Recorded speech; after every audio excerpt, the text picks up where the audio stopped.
My mom chose my sister's concert over my 18th birthday, but when I learned she stole my college fund, my defiance left her speechless. I have a younger sister, Rachel, who's 16.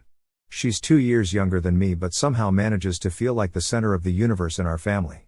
She's outgoing, super bubbly, and the kind of person who can talk her way into or out of anything. I'm not saying that's a bad thing, but when you're her older sister, it can feel exhausting, to say the least. And then there's my mom. Ever since we lost my dad 2 years ago, it's like she and Rachel have this unbreakable bond. They do everything together, shopping, watching movies, going on these little girl trips. Meanwhile, I'm just there.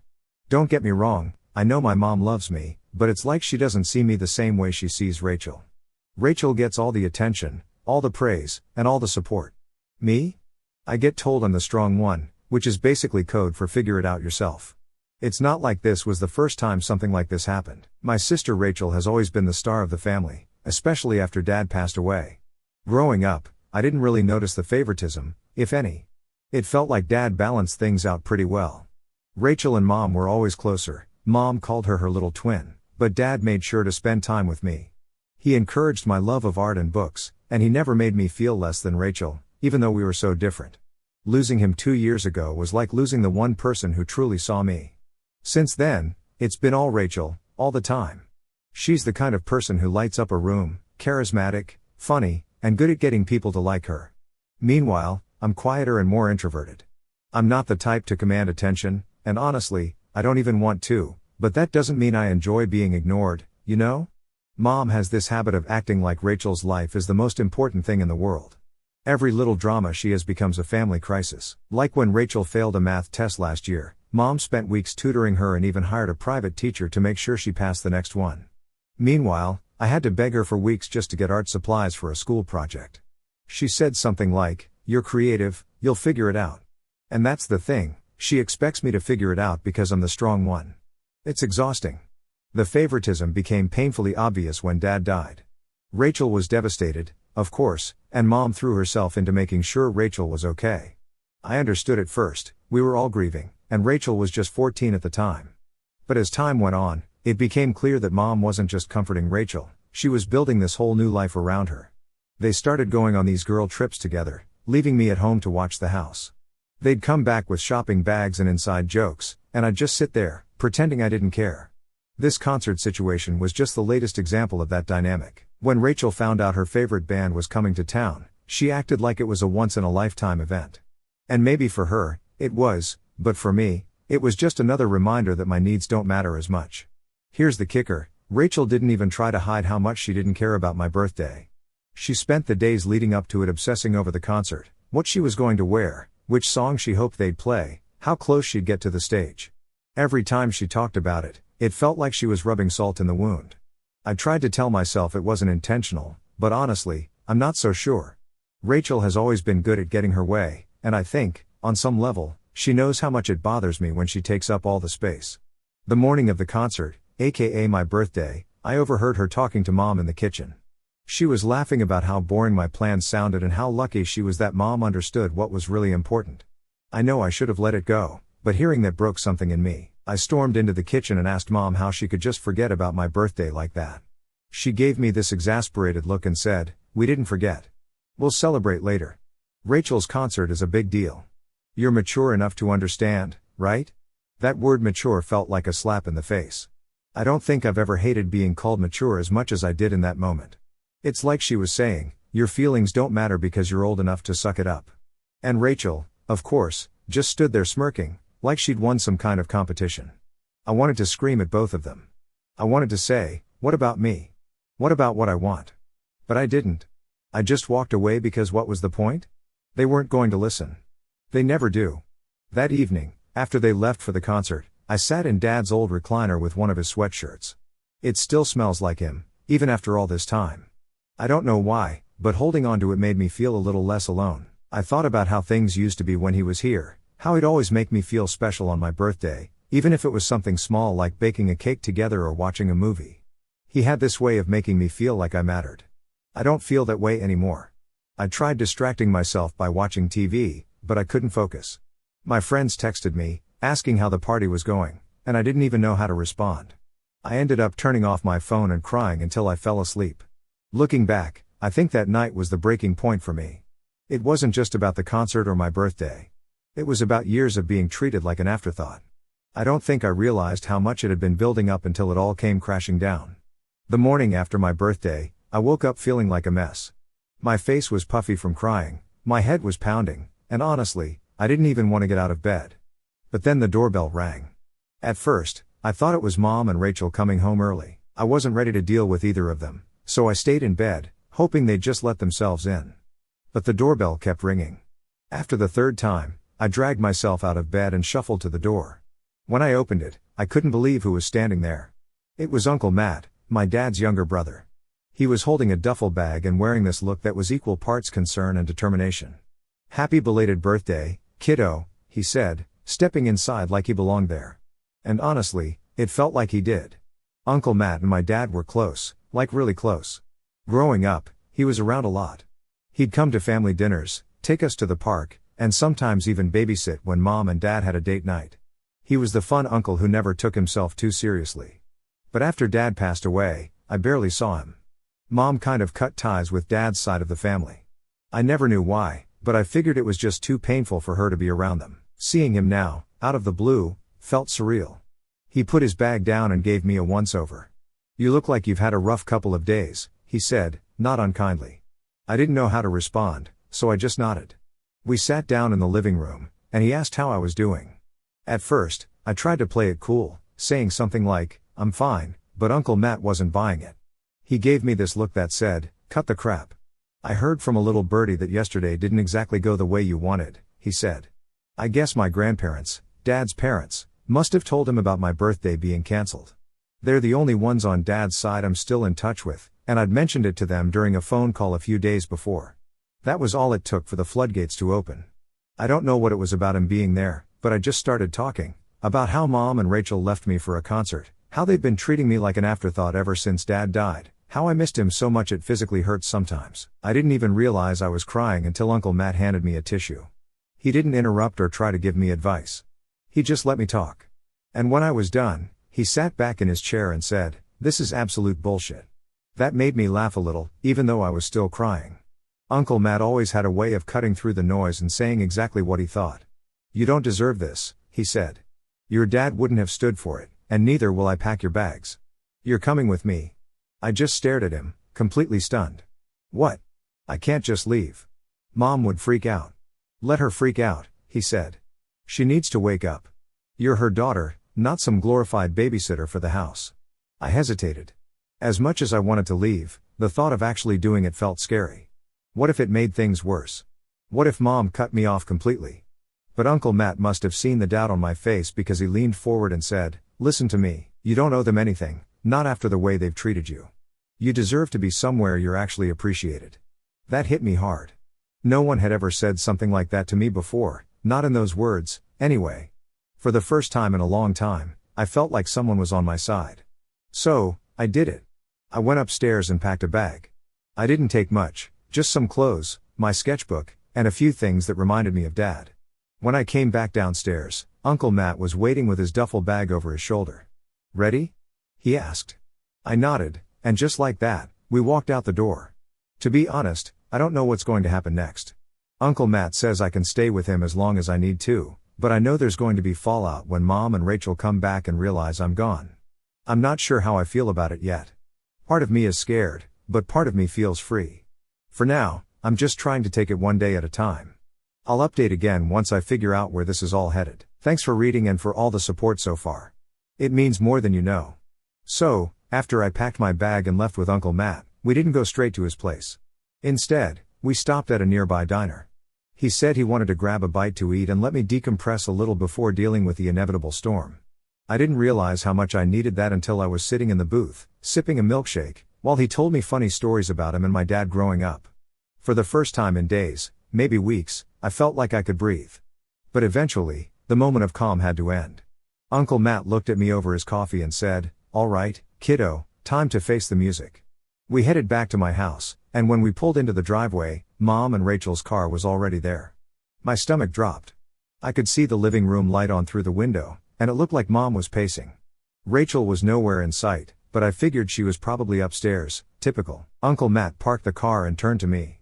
"You don't have to say anything if you don't want to," he said. "I'll handle it." I nodded, too nervous to speak. My heart was pounding as we walked up to the door. Uncle Matt didn't even knock. He just opened it and strode inside like he owned the place. "Hey, big sis," he called out, his voice dripping with sarcasm. "You got a minute?" Mom came rushing out of the kitchen, looking both confused and annoyed. "Matt, what are you doing here? And why?" Her eyes landed on me, and her expression shifted to something that looked like guilt. "What's going on?" "What's going on?" Uncle Matt said, his voice sharp, "is that your daughter has been treated like crap for the past 2 years, and I'm done watching it happen." Mom's face turned red. "Excuse me? What are you talking about?" "Oh, come on," Uncle Matt snapped. "Don't play dumb. You left her alone on her 18th birthday so you could take Rachel to a concert. And that's just the tip of the iceberg, isn't it? You've been favoring Rachel for years, and you don't even see what it's doing to her." Mom looked like she wanted to argue, but she couldn't. Instead, she crossed her arms and said, "This isn't any of your business, Matt. It's my business when my niece is sitting at home crying because her mom and sister can't be bothered to care about her," he shot back. "Tom would be rolling in his grave if he knew how you've been treating her." That hit a nerve. Mom flinched, and for a second, I thought she was going to yell at him, but instead, she just said, "You don't know what it's been like. I've been doing my best. Raising 2 kids alone isn't easy." "No one's saying it is," Uncle Matt said, his tone softening just a little. "But neglecting one of them while you pour all your energy into the other? That's not doing your best. That's playing favorites." By now, Rachel had come downstairs. She was leaning against the wall, scrolling on her phone like she couldn't care less. When Uncle Matt noticed her, he raised an eyebrow. "And you," he said, pointing at her, "you've been walking all over your sister for years, and you know it." Rachel looked up from her phone, rolling her eyes. "Oh, please. She's just being dramatic." Uncle Matt laughed, but there was no humor in it. "Right, because being forgotten on your 18th birthday is dramatic." "Got it." Rachel didn't respond. She just went back to scrolling, which honestly hurt more than if she'd argued. It was like she didn't even think I was worth her time. Mom tried to steer the conversation back to her. "Look, Matt, I get that you're upset, but you don't understand the full picture." "Then explain it to me," Uncle Matt said. "Explain why your full picture involves ignoring one of your kids and letting the other get away with murder." Mom opened her mouth, but no words came out. She looked at me then, and I could see the guilt in her eyes. For a split second, I thought she was going to apologize, but instead, she turned back to Uncle Matt and said, "I didn't realize she felt that way. I thought she was fine." "That's the problem," Uncle Matt said. "You didn't realize. You didn't ask. You just assumed she'd be okay because she's the mature one, right? She's not okay, and it's your job to fix that." At this point, I couldn't stay silent anymore. "You didn't even text me yesterday," I said, my voice shaking. "Not once. I spent my entire birthday alone, and you didn't even care." Mom's face crumpled. "I'm sorry," she said. "I didn't know it was that bad." "You didn't bother to find out," I said. "You've been so focused on Rachel that you don't even see me anymore." There was a long silence after that. Mom looked like she wanted to say something, but no words came out. Rachel disappeared upstairs without a word, and Uncle Matt just stood there, arms crossed, waiting for her to respond. Finally, Mom said, "What do you want me to do?" Uncle Matt didn't miss a beat. "For starters, let her come stay with me for a while. She needs a break from this house, and frankly, you need to figure out how to do better." Mom hesitated but eventually nodded. "If that's what she wants," she said quietly. "It is," I said. "It's what I want." And just like that, it was decided. I grabbed the rest of my things, and Uncle Matt and I left. Mom didn't try to stop me, and Rachel didn't even say goodbye. When we left my mom's house, we didn't talk much on the drive to Uncle Matt's place. I think he could tell I was emotionally drained. Instead, he let the radio fill the silence. He's got this old truck with a beat-up stereo, and he played one of those classic rock stations that Dad used to love. It was weirdly comforting, like a piece of Dad was still with us. A few nights ago, Uncle Matt and I were sitting on the porch after dinner. We've been doing this thing where we just hang out, talk about life, and try to piece everything together. He asked me casually, "So, have you decided which colleges you're applying to?" At first, I thought he was joking. I let out this awkward laugh and said, "I'm not applying to college." That made him pause. "Why not?" he asked, genuinely surprised. I shrugged and told him the truth. "I don't have the money, and I don't want to take on a ton of debt." Mom always said we couldn't afford it. Uncle Matt looked at me like I just told him the sky was green. Wait a second, he said. You don't know about your college fund? At that moment, I felt like the world stopped. What college fund? I asked, my voice shaky. He stared at me for a second, then rubbed his temples like he was trying to calm himself down. Your dad set up a college fund for you when you were a baby, he said. I remember because he wouldn't shut up about it. He was so proud of planning ahead for your future. Are you telling me you've never heard of it? I shook my head, my stomach churning. If there was a college fund, why hadn't anyone told me? Why had Mom always said we didn't have money? Uncle Matt didn't waste any time. He got up, grabbed his laptop, and said, let's check this out right now. We spent the next hour trying to track down the account. Uncle Matt remembered enough details to get us started, and after some digging, we found it. Sure enough, there was an account in my name, just like he said. But when we looked at the balance, my heart sank. It was practically empty. I stared at the screen, trying to make sense of what I was seeing. Uncle Matt scrolled through the transaction history, muttering curses under his breath. The withdrawals started shortly after Dad died, small amounts at first, then larger ones over time. And they weren't for anything related to college. The money had been spent on clothes, trips, concert tickets, and God knows what else. I didn't want to believe it, but the evidence was right there.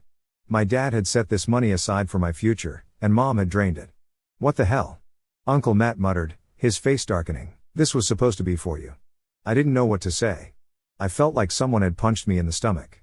All those times Mom told me we couldn't afford things, art supplies, extracurricular activities, even little things like new shoes, this was what she was doing instead. And all while Rachel's trust fund, set up by Dad's parents, sat untouched.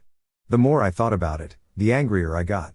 Rachel had always had the best of everything, designer clothes, the latest gadgets, VIP tickets to concerts. It all made sense now. Mom hadn't been budgeting carefully or making sacrifices for both of us. She'd been using my college fund to bankroll Rachel's lifestyle. I turned to Uncle Matt and asked, how could she do this? Didn't she know what that money was for? He sighed and shook his head. She knew. Your dad made sure of it. He even made me promise to check in on it if anything ever happened to him.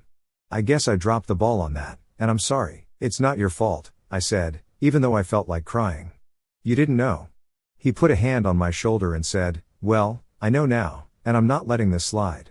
It's been messy and emotionally draining, but I feel like I owe it to myself to get it out. After discovering what Mom did with my college fund, I decided I wasn't going to just sit back and let it slide. With Uncle Matt's help, I confronted her, and things got intense. Here's what happened. After we found out Mom had drained the college fund Dad set up for me, Uncle Matt encouraged me to stand up for myself. This isn't just about the money, he said. It's about making her take responsibility for what she did. At first, I didn't know if I had it in me to confront her.